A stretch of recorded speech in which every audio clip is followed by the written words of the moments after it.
ખેડા જિલ્લામાં સતત વરસી રહેલા ભારે વરસાદ વચ્ચે માતર નજીક એક હૃદયદ્રાવક માર્ગ અકસ્માત સર્જાયો છે। ખેડા માતર હાઈવે પર મોતીપુરા ગામ પાસે અમદાવાદના લોકોની કાર અનિયંત્રિત થઈ ગરનાળામાં ખાબકી હતી। કારમાં કુલ 6 લોકો સવાર હતા, જેમાંથી 4 લોકોના કરુણ મોત નીપજ્યા છે, જ્યારે 2 લોકોને જીવતા બહાર કાઢી સારવાર માટે હોસ્પિટલમાં ખસેડવામાં આવ્યા છે। વરસાદી પાણીના જોરદાર પ્રવાહમાં કાર તણાઈ ગઈ હતી। પ્રાથમિક માહિતી મુજબ કાર મોતીપુરા ગામ નજીકથી પસાર થઈ રહી હતી, ત્યારે અચાનક અકસ્માત સર્જાયો હતો। ભારે વરસાદને કારણે ગરનાળામાં પાણીનો પ્રવાહ ખૂબ તેજ હતો। કાર ગરનાળામાં ખાબક્યા બાદ પલટી મારી પાણીના જોરદાર વહેણમાં તણાઈ ગઈ હતી, જેના કારણે અંદર બેઠેલા લોકો કારમાં જ ફસાઈ ગયા હતા। સ્થાનિકો અને તંત્રે હાથ ધરી તાત્કાલિક બચાવ કામગીરી। ઘટનાની જાણ થતાં સ્થાનિક લોકો દોડી આવ્યા અને પોલીસ તેમજ વહીવટી તંત્રને જાણ કરવામાં આવી। ખેડા નાયબ કલેક્ટર સુરજ બારોટ, ખેડા એસપી વિજય પટેલ તથા માતર મામલતદાર અને ખેડા ફાયર બ્રિગેડની ટીમ તાત્કાલિક ઘટના સ્થળે પહોંચી ગઈ હતી। ભારે જહેમત બાદ ફાયર બ્રિગેડે કારમાંથી 2 લોકોને જીવતા બહાર કાઢ્યા હતા। ગંભીર રીતે ઇજાગ્રસ્ત બંનેને 108 એમ્બ્યુલન્સ મારફત ખેડા સિવિલ હોસ્પિટલમાં સારવાર માટે ખસેડવામાં આવ્યા હતા। દુર્ઘટના બાદ પાણીના પ્રવાહમાં ફસાયેલ અન્ય લોકોની શોધખોળ માટે યુદ્ધના ધોરણે રેસ્ક્યુ અભિયાન હાથ ધરવામાં આવ્યું હતું। રેસ્ક્યુ ટીમે એક પછી એક મૃતદેહ બહાર કાઢ્યા અને આખરે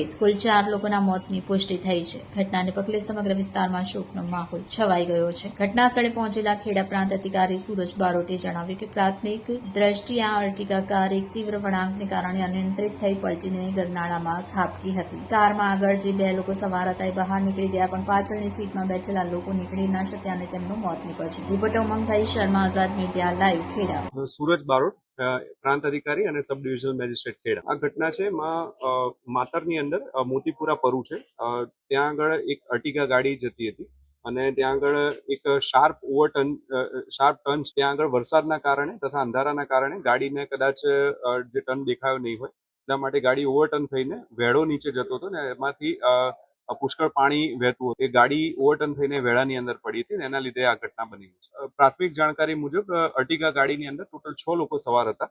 એમાંથી ધર્મેન્દ્રસિંહ કુલદીપસિંહ ગિલ, 38 વર્ષ, રહેઠાણ હાટકેશ્વર અમરાઈવાડી, તથા મુકેશભાઈ ચૌહાણ, રહેઠાણ હાટકેશ્વર અમરાઈવાડી, ઉંમર વર્ષ 32, તેઓ બંને હયાત બહાર નીકળ્યા છે તથા હાલ ખેડા સિવિલ હોસ્પિટલ ખાતે સારવાર હેઠળ છે। તેમની સાથે અન્ય 4 લોકો સવાર હતા, જે પૈકીના રાજ સંજયભાઈ રાઠોડ, ઉંમર વર્ષ 26, રહેઠાણ હાટકેશ્વર હરિપુરા અમરાઈવાડી, બિરેન્દ્રસિંહ શેખાવત, રાજસ્થાન સીકર, ઉંમર વર્ષ 26, CTM અમદાવાદ રહેતા હતા, મુસ્તકીમ રાજપૂત, ઉંમર વર્ષ 19, રખિયાલ અમદાવાદ ખાતે રહેતા હતા, તથા મયુરભાઈ મહેશભાઈ પંચાલ, ઉંમર વર્ષ 34, રહેઠાણ ન્યૂ મણિનગર અમદાવાદ।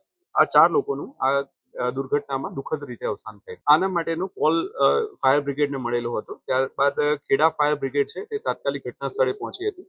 ગાડીની અંદર જે 2 લોકો ઉપરની સાઈડ સવાર હતા, તે 2 લોકોને બેભાન અવસ્થામાં બહાર કાઢવામાં આવ્યા હતા તથા તાત્કાલિક સારવાર હેઠળ ખસેડવામાં આવ્યા હતા। ત્યારબાદ અન્ય 3 લોકોની ડેડ બોડી છે એ ગાડીની અંદરથી રિટ્રીવ કરવામાં આવી હતી અને એક વ્યક્તિની ડેડ બોડી પાછળની સાઈડ બેસેલા હોવાથી તેઓની ગાડીને ક્રેન દ્વારા ખેંચીને બહાર કાઢવામાં આવેલી હતી ને ત્યારબાદ ડેડ બોડીને રિટ્રીવ કરવામાં। હાલ જે 2 વ્યક્તિઓ હયાત છે એ ખેડા સિવિલ હોસ્પિટલ ખાતે સારવાર લઈ રહ્યા છે તથા અન્ય જે 4 મૃતદેહો બહાર કાઢવામાં આવેલા છે તેઓને ખેડા સિવિલ હોસ્પિટલ ખાતે પોસ્ટમોર્ટમ કરવામાં આવશે અને પોસ્ટમોર્ટમ કર્યા બાદ તેઓના પરિવારજનોને તેમની મૃતદેહ છે એમને સોંપવાની કાર્યવાહી કરવામાં આવશે। કલ્પેશભાઈ પરમાર, માતર ધારાસભ્ય। આજે સવારથી વરસાદ ચાલુ હતો, વડે જાણવા મળ્યું માતર મોતીપુરાનો એક પરુ વિસ્તાર છે, ત્યાં આગળ એક નિકાસ જાય છે, ત્યાં અત્યારે સવારથી વરસાદ ચાલુ હોવાના કારણે એક અલ્ટિગા ગાડી અમદાવાદની આવતી હોય કઈ કામમાં આયા હોય લોકો, એની અંદર 6 લોકો સવાર હતા એવા સમાચાર મને અંદર પડી ગઈ। 2 લોકો બચીને બહાર નીકળી ગયા જે ઉપર છે, ગાડી પાણીની અંદર ગરકાવ કરી જવાથી ફાયર બ્રિગેડને જાણ કરવામાં આવી। એના કારણે 4 લોકો અંદર ડેથ થયા એવું જાણવા મળ્યું। એટલે અમે ઘટના સ્થળે